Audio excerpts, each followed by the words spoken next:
Hey there, fellow photographers. How's everyone doing? I genuinely hope you're all having a fantastic day and are in high spirits. Today, I'd like to share with you the first autofocus lens produced by the TTArtisan company for the Fujifilm X mount. If this piques your interest, let's dive in.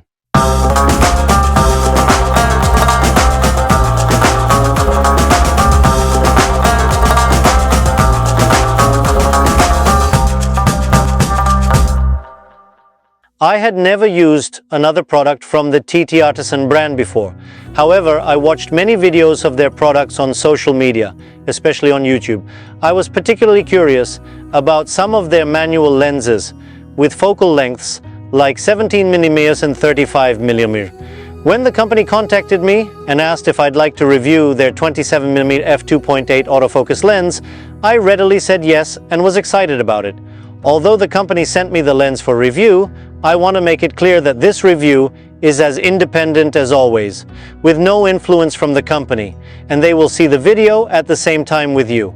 Since the company is not very well known by me, I want to start by taking a quick look at their website and history. As I scroll down in the About Us section, I see that the company is located in the Shenzhen region of China.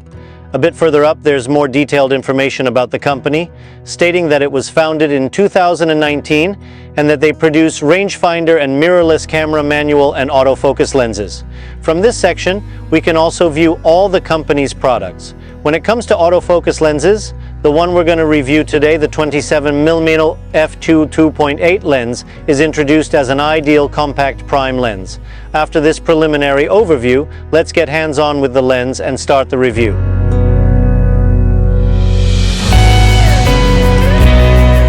First and foremost, when I pick up the lens, I notice that it's quite small, compact, and lightweight. The label on the lens reads TTArtisan 27.2.8, diameter 39 mm, and focus 0.35 mm, 1.15 ft. Since there is no company-specific coding on it, the provided information is very clear. In terms of physical characteristics, you can see the lens dimensions on the screen right now. You might not believe it, but it weighs only 100 grams. The filter diameter is 39 millimeters. This lens, with a full frame equivalent of 40.5 millimeters, has an angle of view of 56 degrees. Its aperture ranges from f2.8 to f16. The minimum focusing distance is 35 centimeters. Inside this pancake body, the lens consists of 6 elements in 5 groups. While we're reviewing the Fujifilm X mount version today, there are also versions available for Sony E mount and Nikon Z mount. The lens has 2 rings on it. The first one, closer to the camera, is the aperture ring. It is marked with the main f-stops from f2.8 to f16. Moreover, intermediate stops between each main stop can be easily accessed thanks to the clicky rotation. As a compact lens, the aperture ring is somewhat close to the camera. In order to use it, they have added textured grip elevations where your index and thumb will rest. This provides comfortable use in horizontal framing, but adjusting your grip position according to these elevations can be a bit uncomfortable for vertical framing. I think having a textured grip ring all the way around could have been more convenient. On the front, there's a manual focus ring, which has an extremely smooth and precise rotation. Inside the box, there is a small lens hood. When attached, it doesn't significantly increase the size of the lens, but I'm not entirely sure about how effective it is as a lens hood.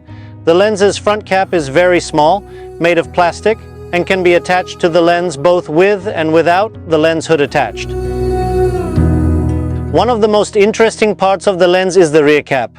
This cap is thicker than what we are accustomed to. However, what makes it interesting is not its thickness, but the fact that it has a USB Type-C connection port. Thanks to this connection port and the contacts on the inside of the cap, it is possible to update the lens's firmware.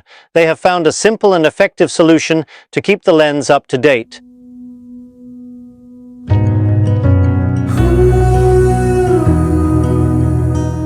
We mentioned that the lens has a minimum focusing distance of 35 millimeters. We place our model first object at approximately this distance and our other model in the background. In photo mode, during our autofocus tests, by shifting between these two models, I observe a very fast and successful focusing performance. I'd like to test the autofocus performance for video by conducting a similar test in video mode. As you can follow on the screen, I can achieve a quite successful and fast autofocus performance in video mode as well.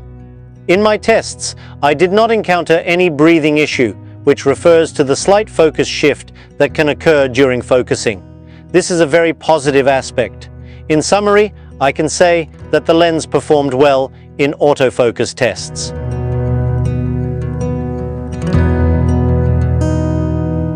As always, for reference in sharpness tests, I take a photo at f8 aperture. When I check the center sharpness of this photo, I find a remarkably sharp result. When I check the corners for sharpness, I also observe a very sharp result in the corners. Using this sharply focused photo as a reference, I'd like to compare it to a similar photo taken at the widest aperture. The first thing that catches my attention in both photos, even though the light meter reads 0 in both cases, is that the photo taken at f2.8 appears slightly underexposed. We'll touch on the vignetting issue later, but this effect at f2.8 aperture is due to heavy vignetting. Now let's return to the sharpness test. When I compare the center sharpness in the reference photo, I see that it's almost identical to f8 aperture. As I move towards the corners, it's not difficult to notice a sharpness drop. Gradually narrowing down, which aperture compensates for this loss, I find that at f5 aperture, I can achieve the same level of sharpness as f8.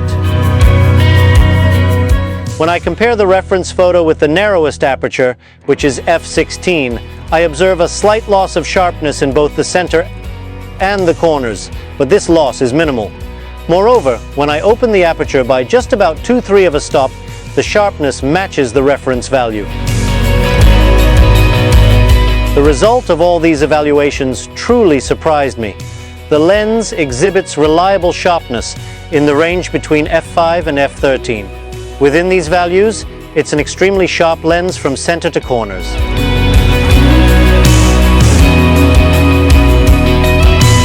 Chromatic aberration, which is the problem of light not converging at a single point when passing through lenses, is a lens defect. Almost every lens exhibits this flaw, and manufacturers attempt to mitigate it through lens optimization and coatings. The best place to observe chromatic aberration is in areas with high contrast where bright and dark regions coexist. When I examine these areas in the photo on the screen, I observe that chromatic aberration is at a minimum level, almost non-existent. Among the lenses I've reviewed so far, this is one of the lenses that handles chromatic aberration the best. While it's not a concern with this lens, if chromatic aberration were more prominent, we could easily remove it using Lightroom's Remove Chromatic Aberration option.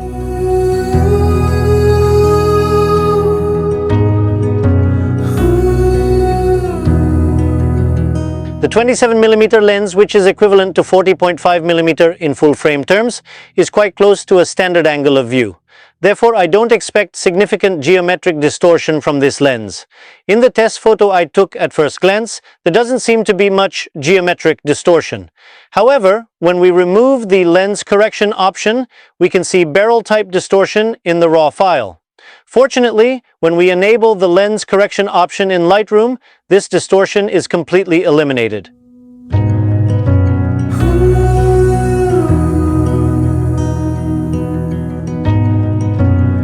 Perhaps the weakest point of this lens is corner darkening, and to observe this, you can look at the photo on your screens, which was shot at f2.8. Without Lightroom's lens profile correction, the corner darkening produced by the lens at f2.8 is quite pronounced. Even with the lens profile correction enabled, some corner darkening is still present. Let's see when this corner darkening disappears as we gradually stop down the aperture. We can see that the vignetting disappears at around f5.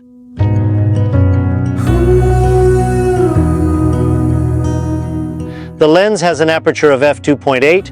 Of course, it can't achieve the same depth of field effects as lenses with wider apertures like f/95, f1, f1.2, f1.4, f1.8, or f2.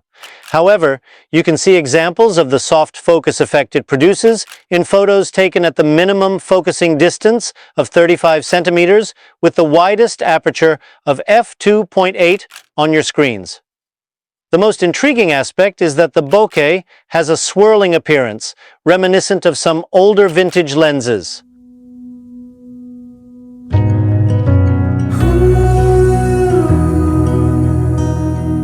Lens flare is a visual effect created by the lens, and you can see it on your screens right now. Additionally, depending on the position of the light source, there can be occasional intense contrast reduction in backlit situations, which you're currently witnessing. The starburst effect produced by the lens at smaller apertures looks quite appealing.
Now that all our tests and shots are done, it's time to bring together the pros and cons of the lens. First, the pros.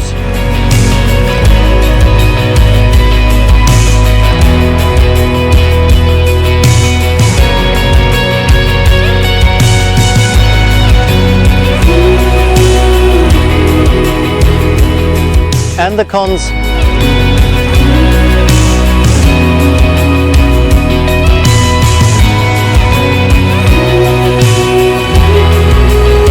I evaluate this lens as a highly successful lens, beyond my expectations. It is so lightweight and compact that you can carry it with your camera all the time. Its 40-degree angle of view is versatile, suitable for portraits, street photography, and even landscapes. While it's possible to find much sharper, high-quality prime lenses, I find it challenging to find this level of quality at this price point. Therefore, I recommend this lens as a great value for money product. We've come to the end of another video. I hope it was helpful for you. If you think so, please support the channel by liking the video, subscribing, hitting the join button, clicking the thanks button, and leaving comments. Thank you in advance, and I say goodbye until the next video.